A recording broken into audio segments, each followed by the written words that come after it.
आज CA foundation जनवरी 26 का paper number 2 business लो हो गया। और लो वैसे भी बच्चों को परेशान करता है और आज का जो पेपर आईसीएआई ने दिया है वो टफ भी है और लेंदी भी है।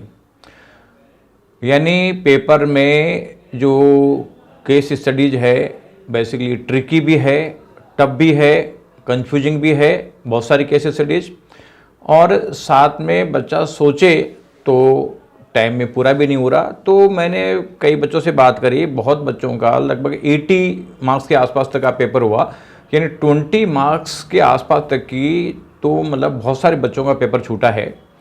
तो बच्चों को इस पेपर से थोड़ी निराशाई हुई है, लेकिन बच्चों आप लोगों को टेंशन करने की ज़रूरत नहीं है।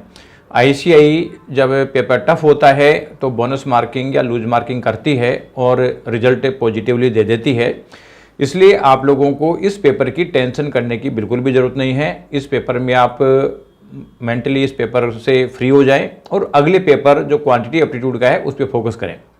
अब क्वांटिटी एप्टीट्यूड का पेपर भी एक तरीके से देखी जाए तो जो नॉन मैथ वाले स्टूडेंट है उसके थोड़ा टफ पड़ता है, लेकिन आप एक काम करें, कुछ चैप्टर्स में आप लोगों को बताऊं जो पहले प्रायोरिटी पे आप लोगों को करना है और उसको ढंग से करके जाना है। यानी आईसीएआई का वेटेज उनका 56 मार्क्स का है, हर बार मिनिमम 56 के मार्क्स के क्वेश्चन उसमें से पूछे जाते हैं, और उसमें मैथमेटिक्स का केवल एक ही चैप्टर में बता रहा हूं और वो है टाइम वैल्यू ऑफ मनी, यानी जिसको मैथमेटिक्स ऑफ फाइनेंस बोलते हैं, जिसमें सिंपल एंड कंपाउंड इंटरेस्ट और एन्युटी वगैरह आता है। एक चैप्टर जो है 14 मार्क्स का वेटेज है, यानी ये बिल्कुल इजी चैप्टर है, कोई बहुत ज़्यादा टफ नहीं है। तो एक तो इसको ढंग से तैयार कर लो। इसके अलावा जो आपका लॉजिकल रीजनिंग है उसके चैप्टर नंबर 9, 10, 11, 12 चारों आप ढंग से समझते हुए कर लो, क्योंकि ये तो समझने की चीज़ है, इसमें कोई बहुत ज़्यादा फॉर्मूले वगैरह रटने का है भी नहीं, तो ये भी आप आराम से कर सकते हो। और अगर कम मेट्रो करोगे तो और अच्छा करोगे। और स्टेट्स के केवल 2 चैप्टर बताता हूँ। पहला तो आपका जो चैप्टर नंबर 13 है उसका यूनिट नंबर 1 है स्टैटिस्टिकल डिस्पर्शन ऑफ डेटा।